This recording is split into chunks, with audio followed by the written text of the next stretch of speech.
Hello my dear friends, आप सभी का स्वागत करता हूं। वेलकम है रिया टॉपर क्लासेस में। और जैसे पता होगा कि एग्जामिनेशन भी बहुत जल्द होने वाला है नाइन्थ क्लास का, और ये हम लोग नाइन्थ क्लास का ही सिलेबस को कवर कर रहे हैं, जिसमें इतिहास का पहला चैप्टर का क्वेश्चन आंसर हम आपको कराएंगे। बहुवैकल्पिक क्वेश्चन कराएंगे भारत और समकालीन विश्व से। ठीक है, पहला पहला जो पार्ट है वो, और उसमें चैप्टर का नाम है फ्रांसीसी क्रांति थी। फ्रांसीसी क्रांति है ना, इसे हम लोग कवर करेंगे, एमसीक्यू क्वेश्चन को कवर करेंगे। और वैसे अभी जो एग्जाम के लिए जो आपका जो मतलब बहुवैकल्पिक प्रश्नोत्तर का जो वर्मा पेपर आता है, उसी का हम लोग यह क्वेश्चन को सॉल्व करवा रहे हैं। तो अगर इन द केस आप वर्मा पेपर नहीं भी खरीदे हैं तो सारा वीडियो अगर देख लीजिएगा तो आपको दिक्कत नहीं होगा। तो शुरुआत करेंगे फर्स्ट क्वेश्चन से। फर्स्ट क्वेश्चन दिया हुआ है, टैले क्या था। टैले क्या था आपको यह बताना है। तो टैले जो था वह एक प्रकार का भूमि कर था। क्या था टैले? एक प्रकार का भूमि कर। भूमि कर मतलब एक तरह का टैक्स था, वो जान लीजिए, भूमि पर लगने वाला टैक्स था ना। तो आंसर बी हो जाएगा पहला क्वेश्चन का आंसर। ठीक है, सेकंड क्वेश्चन में बात करेंगे, लुई सोलहवें के कर बढ़ाने के क्या कारण थे। जो लुई सोलहवें थे वह कर को बढ़ा रहे थे, तो किस रीजन से बढ़ाए थे आपको बताना है। चार ऑप्शन हैं, आप आराम से वीडियो को पॉज करके या रोक करके भी आप इसका आंसर सोच सकते हैं और उसके बाद आंसर मैच करवा लीजिएगा। बार बार युद्ध की मार। बार बार युद्ध की मार के कारण उनको टैक्सेशन में बढ़ोतरी करना पड़ा था लुई सोलहवें को। नेक्स्ट क्वेश्चन है, क्वेश्चन नंबर 3 है, टाउन हॉल के सामने कितने लोग इकट्ठे हुए थे जिन्होंने जनसेना के गठन करने का निर्णय लिया था। बताना है आपको। सही उत्तर क्या होगा? आंसर सी हो जाएगा, 7,000 लोग इकट्ठे हुए थे ना। प्रश्न संख्या 4 है, 1789 ईस्वी में फ्रांस में क्रांति किसके शासनकाल में हुई। क्वेश्चन है, 1789 ईस्वी में फ्रांस में क्रांति किसके शासनकाल में हुई थी आपको बताना है। क्वेश्चन नंबर 4 का आंसर क्या होगा? तो ये लुई सोलहवें ही हो जाएंगे ना। लुई सोलहवें के कार्यकाल में 1789 में फ्रांस में क्रांति की शुरुआत हुई थी। नेक्स्ट क्वेश्चन में आइएगा। प्रश्न संख्या 5 है, फ्रांस में द्वितीय एवरेस्ट के अमीर वर्ग को क्या कहा जाता था। फ्रांस में द्वितीय एस्टेट है ना, यहाँ पे थोड़ा सा मिस्टेक सी हुआ है। एस्टेट होगा ना, द्वितीय एस्टेट के जो अमीर वर्ग के लोग थे उसको क्या कहा जाता था आपको ये बताना है। सही आंसर क्या होगा? कुलीन वर्ग इसको कहते थे। क्या कहते थे? कुलीन वर्ग। आंसर बी होगा। चलिए, प्रश्न संख्या 6 है, मैं ही राजा हूं और मेरे शब्द ही कानून है। यह कथन जो है वह किस शासक का था बताना है आपको।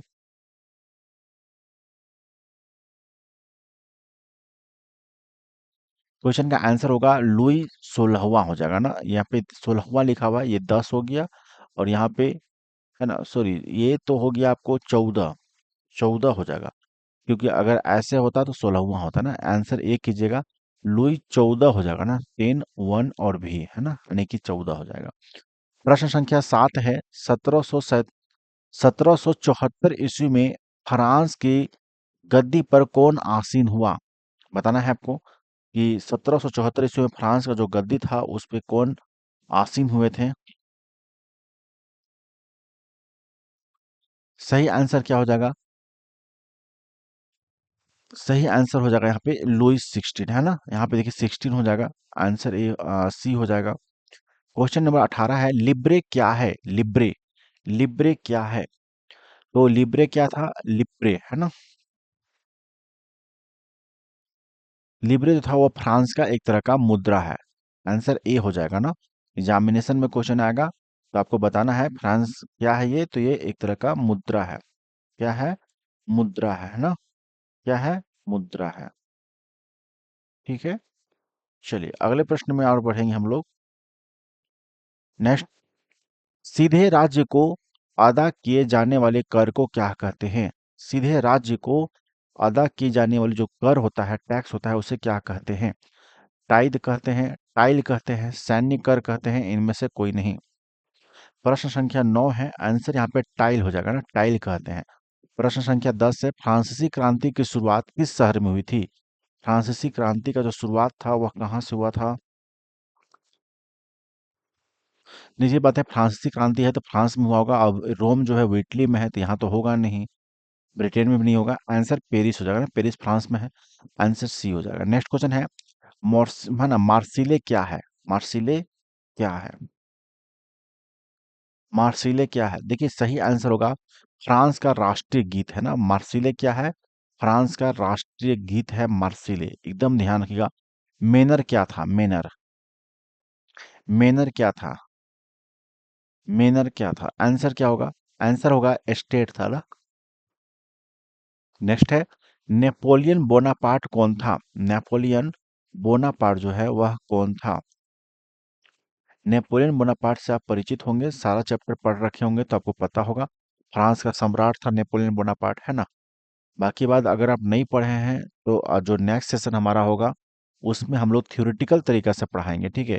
क्योंकि अभी इस सेशन में क्या है कि समय नहीं बचा हुआ है कि थ्योरी क्लास आपको करवाया जाए, है ना। इसलिए हम लोग एमसीक्यू के माध्यम से और जितना भी वर्मा गैस में आपका क्वेश्चन है उसको कवर कराने की कोशिश करेंगे। लेकिन आफ्टर दिस सेशन, जो नेक्स्ट सेशन शुरुआत होगा हमारा 9th क्लास का, 8th क्लास का और 10th क्लास का, तो 8 9 का हम लोग जो है वो क्लासेस आपको देना शुरू करेंगे। और आफ्टर 6 मंथ हम आपको बैच भी देंगे जिसमें लोवेस्ट लोवेस्ट फीस में आपको कंप्लीट सिलेबस आपका कवर करवाया जाएगा, है ना।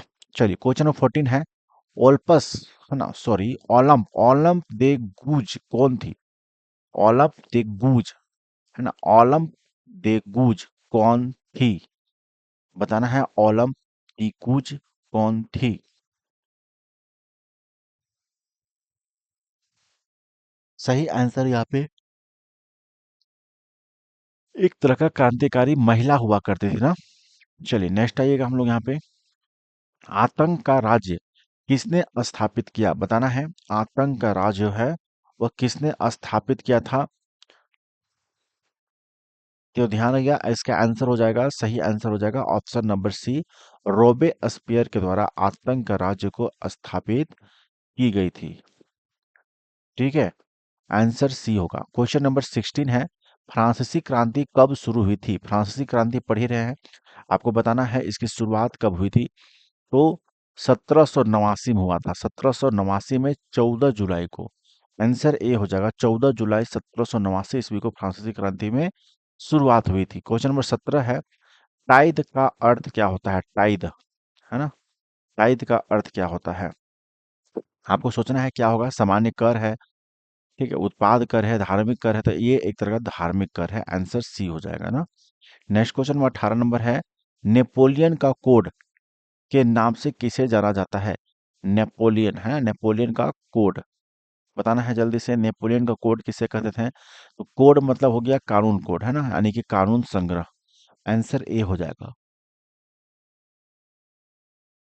प्रश्न संख्या 19, क्रांति के समय तक फ्रांस में कितनी आबादी किसान थी? क्रांति के समय, क्रांति के समय फ्रांस में कितनी आबादी किसान थी? क्वेश्चन नंबर 19 का आंसर करना है। 19, 19 का आंसर क्या होगा? आंसर 90% जो थे वो किसान थे ना। क्वेश्चन नंबर 20 है, फ्रांसीसी कॉलोनियों में दासता कब समाप्त हो गई? बताइए, कब हुआ था? 1948 में ना। आंसर ए हो जाएगा। चलिए क्वेश्चन नंबर नेक्स्ट आएंगे हम लोग अब। चलिए क्वेश्चन नंबर 21 है, फ्रांस की राजधानी कौन है? फ्रांस की राजधानी कोई नहीं जानता, ऐसा हो ही नहीं सकता है। सभी बच्चे इसका आंसर कर लेंगे, है ना, फ्रांस है। और फ्रांस की राजधानी पेरिस है। नेक्स्ट क्वेश्चन है 22 नंबर, टू ट्राइलेज ऑफ गवर्नमेंट के लेखक कौन है? टू ट्राइलेज ऑफ गवर्नमेंट के लेखक कौन है? सही आंसर क्या होगा? जॉन लॉक, है ना, जॉन लॉक। आंसर ए कीजिएगा ना। चलिए जॉन लॉक हो जाएगा। क्वेश्चन नंबर 23 आपसे पूछा गया है, चर्च के विशेष कार्यों को करने वाले व्यक्ति के समूह को क्या कहा जाता है?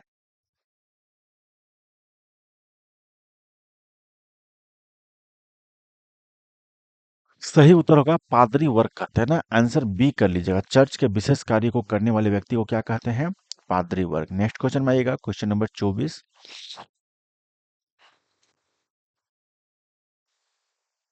चलिए क्वेश्चन नंबर 24 में आ जाइएगा। 24 नंबर क्वेश्चन है, नेपोलियन बोनापार्ट, ठीक है, नेपोलियन नेपोलियन बोनापार्ट के पिता का नाम क्या था?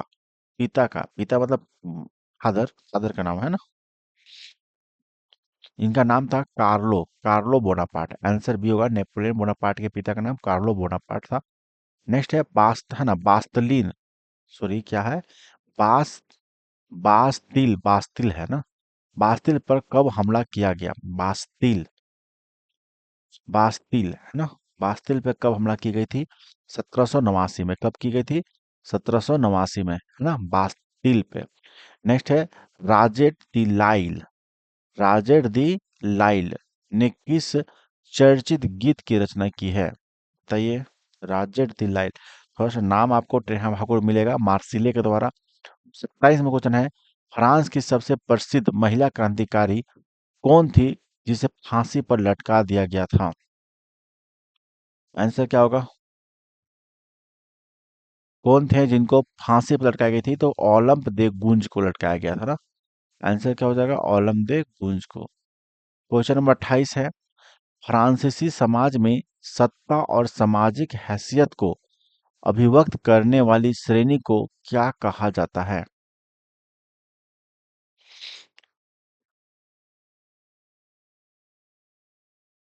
सही उत्तर होगा एस्टेट, है ना, एस्टेट कहा जाता है। नेक्स्ट क्वेश्चन आपका है, ओके, नेक्स्ट क्वेश्चन आपका यहाँ पे है, 29 नंबर क्वेश्चन है, फ्रांस में किसानों का विद्रोह कब हुआ था? सही उत्तर होगा 1789 में ही हुई थी। 30 नंबर क्वेश्चन है, सन 1715 ईस्वी में फ्रांस की जनसंख्या कितनी थी? तो ये सन 1715 में फ्रांस की जनसंख्या कितनी थी? 2.3 करोड़। तो सही आंसर हो जाएगा ये 2.3 करोड़ ही था। 31 नंबर क्वेश्चन है, किस वर्ष नेपोलियन फ्रांस का सम्राट बना? सही उत्तर का चयन करना है। सही आंसर क्या हो जाएगा? 1804 में। ठीक है, आप लोग का आंसर करते चलना है, सब लोग कमेंट करके बताना है। वाटरलू में नेपोलियन की हार किस वर्ष हुई? वाटरलू में नेपोलियन का हार किस वर्ष हुई थी? तो 1815 में हुआ था ना। आंसर बी कीजिएगा। क्वेश्चन नंबर 32 है, किस वर्ष फ्रांस का संविधान बनाया गया? फ्रांस का संविधान किस वर्ष बनी थी?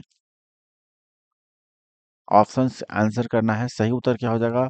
ऑप्शन सी हो जाएगा, 1791 ईस्वी में फ्रांस की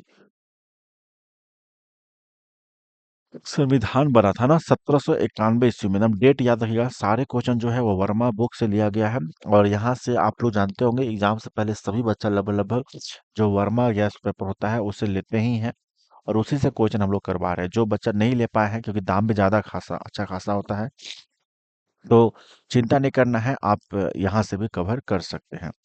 नेक्स्ट क्वेश्चन आएगा 34 नंबर क्वेश्चन। 34 नंबर क्वेश्चन है आपका, है ना, किस वर्ष लुई 16 को फांसी हुई? लुई 16 को किस वर्ष फांसी हुई थी? तो 21 सितंबर 1793 ईस्वी को ना। यहाँ पे आंसर गलती दिया है बुक में, सुधार लीजिएगा आप लोग। ठीक है, नेक्स्ट है 35 नंबर, 1815 ईस्वी में किस युद्ध में फ्रांस की हार हुई? बताना है। तो सही आंसर अभी तुरंत बताया था, वाटरलू का युद्ध हुआ था, तो वाटरलू हो जाएगा, आंसर ए हो जाएगा। नेक्स्ट है, नए संविधान ने फ्रांस को बनाया, नए संविधान ने फ्रांस को बनाया, बताना है। सही उत्तर होगा संवैधानिक राजतंत्र बना दिया था ना। नेक्स्ट क्वेश्चन है, दो तरह से पूछा जा सकता है यह क्वेश्चन, जैसे कि क्रांति से पहले फ्रांसीसी समाज कितने वर्गों में विभक्त था, या इसी तरह से पूछ सकता है क्वेश्चन कि 18वीं सदी में फ्रांसीसी समाज कितने स्टेट यानी कि श्रेणी में बटा हुआ था? सही उत्तर यहाँ पे हो जाएगा, तीन श्रेणियां में बटी हुई थी। कितने श्रेणियां में? तीन श्रेणियां में बटी हुई थी, है ना। चलिए, ये 9 क्लास का है और 2025 एग्जामिनेशन के लिए हम लोग करवा रहे हैं। चलिए, क्वेश्चन नंबर 38 में आएगा, केवल किस श्रेणी के लोग कर अदा करते थे? कौन सा श्रेणी के लोग था जो कर दिया करते थे? कर मतलब क्या हुआ? टैक्स। कर मतलब क्या हो गया? टैक्स, है ना। चलिए, क्वेश्चन नंबर 38 का आंसर हो जाएगा बी। जो तीसरे स्टेट के लोग थे, जनसाधारण लोग जो थे केवल, उन लोग केवल टैक्स दिया करता था ना। नेक्स्ट क्वेश्चन में आइएगा, निम्न में से किन वस्तुओं पर अप्रत्यक्ष कर लगाया गया था? अप्रत्यक्ष मतलब इनडायरेक्ट टैक्स, मतलब टैक्स आप दे रहे हैं लेकिन आपको पता नहीं चलेगा। सही उत्तर क्या हो जाएगा? नमक और तंबाकू पे भी टैक्सेशन है ना, अप्रत्यक्ष कर लगा दिया गया था, तंबाक और तंबाकू के ऊपर है ना। नेक्स्ट आएंगे 40 नंबर क्वेश्चन में। चलिए, 40 नंबर मेरा क्वेश्चन है, फ्रांस में 1793 से 1794 ईस्वी के मध्य के काल को किस नाम से जाना जाता है? सही उत्तर क्या होगा यहाँ पे? सही उत्तर जो है ना, वह ऑप्शन नंबर ए होगा, आतंक का राज कहते हैं इसे, आतंक का राज। नेक्स्ट क्वेश्चन है, फ्रांस की क्रांति का अग्रदूत किसे कहा जाता है? बताइए आंसर क्या होगा। मैं यहाँ पे ऑप्शन नहीं पढ़ रहा हूँ क्योंकि वीडियो को लंबा भी नहीं करना है और हमारा काम भी आसानी से बनता रहे, है ना। अगर हम लोग यहाँ पे वीडियो को एक एक ऑप्शन को पढ़ेंगे तो ये क्लास जो है वो काफी लंबा हो जाएगा और आपको भी टाइम बहुत ज्यादा आएगा, है ना। इसीलिए समय को देखते हुए कम समय में बहुत ज्यादा कंटेंट कवर करने के लिए ऑप्शंस जो है वो जो इम्पोर्टेंट है, जो आंसर है, उस ऑप्शन को हम लोग केवल पढ़ रहे हैं ना। फ्रांसीसी क्रांति का अग्रदूत किसे कहते हैं? तो रूसो को कहा जाता है, रूसो, है ना, क्रांति का अग्रदूत। नेक्स्ट है, फ्रांस की मुद्रा की इकाई लिब्रे को किस वर्ष समाप्त कर दिया गया? बताइए।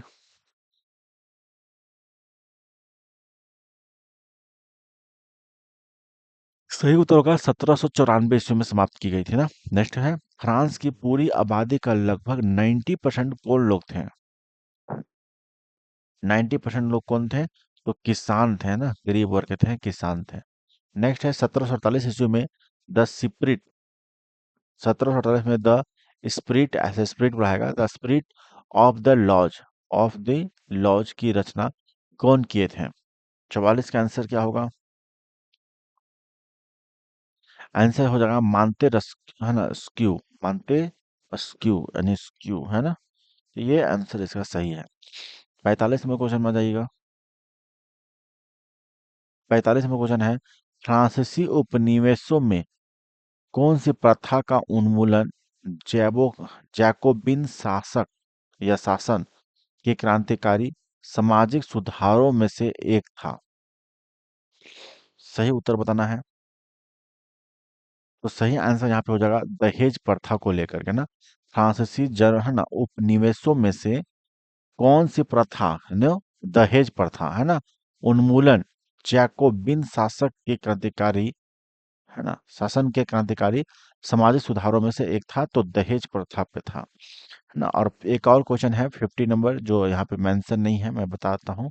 यूरोप में निम्न में से कौन सा समूह वंश आधारित शासक को अनियंत्रित सत्ता का विरोधी बताया? यानी कि इनका क्या नाम था कि वंश आधार पे जो सत्ता चलते आता है, किसका बेटा ये बनेगा, इसका बेटा ये बनेगा, तो उसे, है ना, उसके विरोध में, अनियंत्रित सत्ता को विरोध में इन्होंने क्या किया? तो जुलूस निकाला। सही आंसर यहाँ पे होगा उदारवादी। तो यह ध्यान रखिए ना, उदारवादी। तो ये आपका क्वेश्चन समाप्त होता है। उम्मीद है सारा समझ में आपको आ गया होगा, ठीक है।